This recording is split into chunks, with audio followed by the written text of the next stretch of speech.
जय श्री राधा रानी सरकार की, जय श्री कृष्ण भगवान की, जय श्री गौरी शंकर जी भगवान की, जय श्रावण मास महत्यम की, जय सदगुरुदेव श्री बंसी वाले महाराज की। श्रावण मास महत्यम के 24वें अध्याय की परम सुंदर कथा आज हम आपको सुनाने जा रहे हैं, जो कि इस प्रकार है। त्रिलोकीनाथ भगवान शिव शंकर जी महाराज सनत कुमार जी से आगे की कथा का वर्णन करते हुए कहने लगे हैं कि हे सनत कुमार जी, हे ब्रह्मापुत्र, पूर्व कल्प में दैत्यों के भार से अति दुखी विहल अति दीन हो पृथ्वी ब्रह्मा जी की शरण में गई।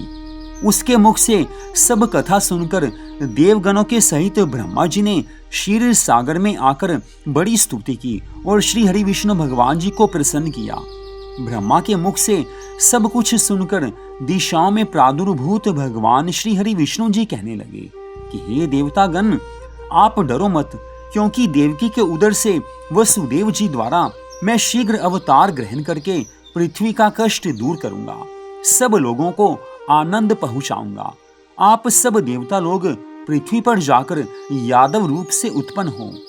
आप सब ब्रज मंडल में जन्म लेकर मेरी लीलाओं में मेरा सहयोग करेंगे। ऐसा कहकर प्रभु अंतर ध्यान हो गए। सब देवताओं को आनंद मिला है, क्योंकि भगवान ने सबको ये कहा है कि मेरा शीघ्र अवतार होने वाला है। सब देवता आज आनंदित हैं, पृथ्वी आज आनंदित है, क्योंकि प्रभु का अवतार होगा। दैत्यों का प्रभु संहार करेंगे और अपने भक्तों को प्रभु सुख पहुंचाएंगे। सबको आनंद हुआ है, सब आनंद मगन हुए हैं।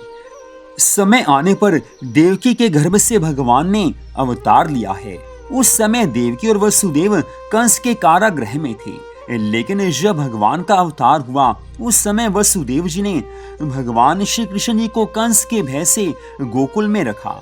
वहां पर प्रभु प्रतिदिन बढ़ने लगे हैं। सब ब्रजवासियों को भगवान नित्य नई लीलाओं का आनंद देते हैं। सब प्रभु की लीलाओं को देखकर आनंद मगन होने लगे हैं। वो समय भी आ गया जब भगवान श्री कृष्ण जी ने मथुरापुरी में आकर कंस का वध किया है। सब मथुरावासी प्रसन्न हुए हैं, सबको आनंद मिला है। ब्रजवासी जो भी लोग मथुरापुरी में आए हुए थे वो भी आनंद मगन होकर झूमने नाचने लगे हैं। आज सब मथुरावासी मिलकर भगवान से प्रार्थना करते हैं कि हे प्रभु, हे श्री कृष्ण, हे महायोगिन, हे भक्तों के अभय दाता, हे देव, हे प्रभु, हे शरणागत वत्सल, आपको हम लोग नमस्कार करते हैं। आप हमारी रक्षा कीजिए। हे प्रभु, हम आपसे कुछ प्रार्थना करना चाहते हैं, उसे आप सुनिए। हे प्रभु, किसी को भी आपके जन्मदिन का ज्ञान नहीं हुआ, लेकिन ये सब जान लेने पर सब लोग उस रोज उत्सव मनाएंगे। प्रेम मगन होकर सब मथुरावासी आज भगवान से प्रार्थना करते हैं। इस प्रकार सब मथुरावासियों की ऐसी आत्मीयता देखकर, ऐसी भक्ति भावना और श्रद्धा प्रेम देखकर भगवान श्री कृष्ण जी ने अपने जन्म दिवस में होने वाले कार्य को कहा, अर्थात भगवान के अवतार के दिन जो कार्य करने चाहिए उसे बताया। उन्हें श्रवण कर उसी विधान से सबने व्रत किया है। व्रत करने वालों को भगवान ने बहुत से वरदान दिए। इसमें एक प्राचीन इतिहास तुम्हें कहते हैं। ये सनत कुमार जी, उसे श्रद्धा भावना से सुनो। अंग देश में उत्पन्न मितजित नाम वाला राजा हुआ। उसका पुत्र महासेन नाम वाला हुआ। वह सत्य द्वारा जीतने वाला तथा सन्मार्ग अनुयायी था। वह सर्वज्ञ राजा सविधि प्रजा को प्रसन्न रखता हुआ प्रजा की रक्षा करता था। उस समय देव योग से पाखंडियों के साथ बहुत दिनों तक रहन सहन होने से, उनके संसर्ग से राजा धर्म को छोड़कर पाप कर्म करने लगा, अधर्म कार्यों में लग गया। उसने वेद शास्त्र तथा पुराणों की बहुत निंदा की और वर्णाश्रम धर्म से बहुत द्वेष करने लगा। हे मुनि सत्तम, हे सनत कुमार जी, ऐसे बहुत काल बीतने पर काल के वशीभूत हो यमदूत के वश में वो हो गया। उसकी मृत्यु का समय आ गया। बड़े विकराल यमदूत उससे लेने आए हैं। पाश बंधन में बांधकर यमदूतों ने उसे यम के समीप लाकर दुष्ट संगति योग से उसे बहुत पीड़ा तथा यातनाएं दी हैं, ताड़ना दी है। फिर नरक में गिरकर बहुत काल तक यातनाएं दी। सब यातनाओं को भोग कर अवशिष्ट पाप द्वारा वह पिशाच योनि में गया। भूख प्यास से दुखी हो मारवाड़ देश में घूमता हुआ किसी व्यापारी के शरीर में प्रवेश कर उसी के साथ पुण्य देने वाली मथुरापुरी को गया।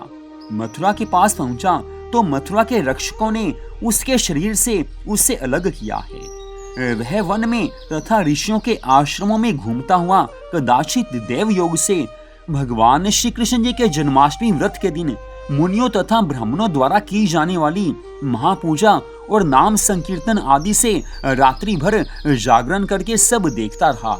सब विधि सब धर्म कार्यों को देखकर उसने भगवान की कथा भी सुनी है, जिससे उसी क्षण ही वह निष्पाप हो गया, पवित्र और स्वच्छ मन वाला हो गया। उसी समय अपने प्रेत शरीर को छोड़कर विमान द्वारा भगवान श्री विष्णु जी के लोक को चला गया। यमदूतों से त्यक्त हो दिव्य भोग समन्वित हो गया। इस व्रत के प्रभाव से श्री हरि विष्णु भगवान जी के सानिध्य से उसने मुक्ति को प्राप्त किया। वो भवसागर से पार हो गया। इस व्रत की ऐसी ही महिमा बताई गई है। जो मनुष्य श्री कृष्ण जन्माष्टमी का व्रत रखते हैं उनके जन्मों जन्मों के पाप नष्ट हो जाते हैं और उन्हें भगवान के धाम की प्राप्ति हो जाती है। तो यहीं पर आज की इस परम सुंदर कथा का विश्राम होता है। अगले भाग में आप इससे आगे की कथा को सुन पाएंगे। जय श्री राधा रानी सरकार की, जय श्री कृष्ण भगवान की, जय श्री गौरी शंकर जी भगवान की, जय श्री कृष्ण जन्माष्टमी व्रत की, जय श्रावण मास महत्यम की, जय सदगुरुदेव श्री बंसी वाले महाराज की। ओम नमः शिवाय।